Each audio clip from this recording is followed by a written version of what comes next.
দুনিয়ার বিচারকেরা মানুষকে তালাশ করে কিভাবে তার দোষকে আরো বেশি বৃদ্ধি করে তাকে শাস্তি দেওয়া যায়।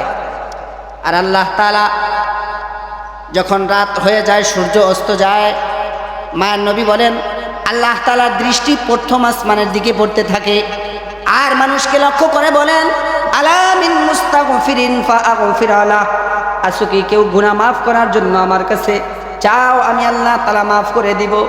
আলা মিন মুস্তারজিকিন ফাআরযুকাহু, আসো কি কেউ রিজিকের অভাবী আমার কাছে চাও, আমি আল্লাহ তাআলা রিজিক দান করে দিব।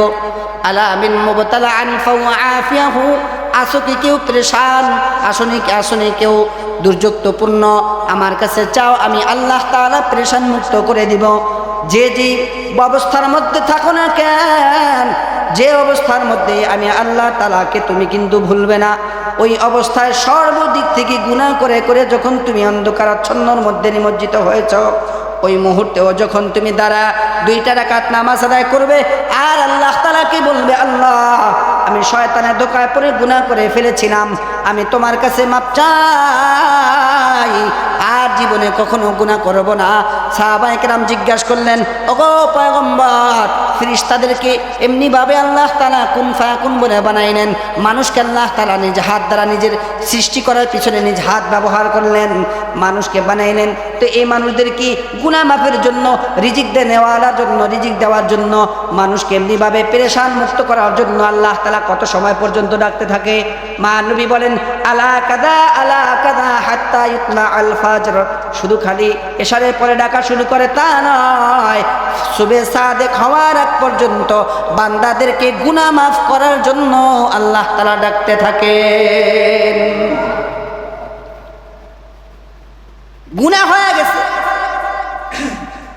গুনাহ হয়ে যাওয়ার পরে তার রহমত থেকে নৈরাশ না হওয়া, আল্লাহ তাআলার কাছে আবার ক্ষমা চাওয়া, তাহলে আল্লাহ তাআলা মাফ করবেন।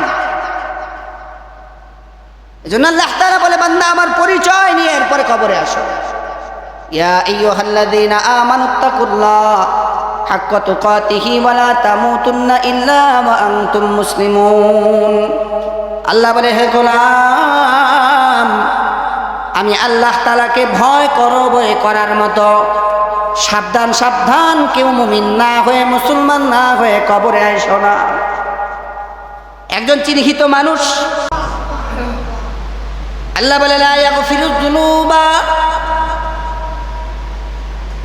আল্লাহ বলে যখন আমি আল্লাহ তাআলার কাছে বান্দা মাফ চাবে, আমি রব বান্দাকে প্রতিশ্রুতি দিয়ে দিলাম, শয়তান তোমাকে ডান পাশ দিকে ধোঁকা দিবে, বাম পাশ থেকে ধোঁকা দিবে।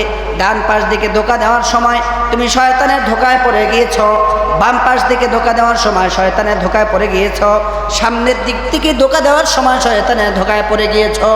সব ধোঁকাকে উপেক্ষা করে যখন শেষ রাত্রে আল্লাহ তাআলার কাছে ক্ষমা চাবে, আল্লাহ আসো কি কেউ আমার কাছে মাপ চাওয়ার জন্য?